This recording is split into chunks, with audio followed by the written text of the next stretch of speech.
Primeira pelea, nós competi contra um menino de Egipto, então nós ganhei, então agora nós logra chegar em finals do USA, então agora nós brinca em finals, está no outro menino de Egipto também, então esse está pouco mais difícil, mas nós logra ganhar esse na minha casa, just 2-4 na fim de dia, então com esse nós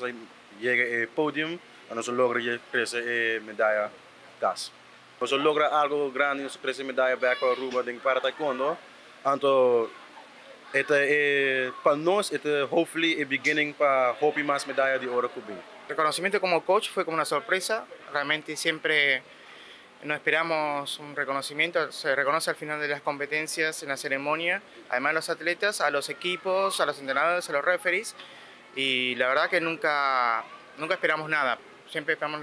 la ceremonia para Lefty y llaman al tercer puesto, cuando van a llamar al segundo dicen Aruba, Luciano Maceo, wow, sorpresa,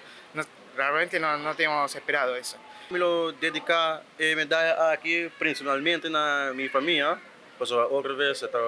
sin nós não lo ni tá for haciendo el torneo nang brincando, então de dois para a isla de Aruba, porque again tem hopi gente tem biana então vai portava brinca para Holanda com coisa, para mim de bis não flat, me nota brinca para Holanda, me brinca para Aruba, porque o grupo também lugar, então de cres, de seguro mi coach, so again, otro things,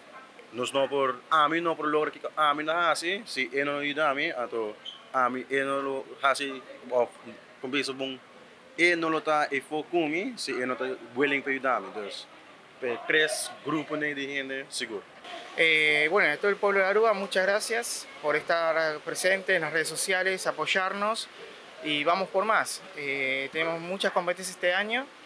y esperemos no defraudar a nadie.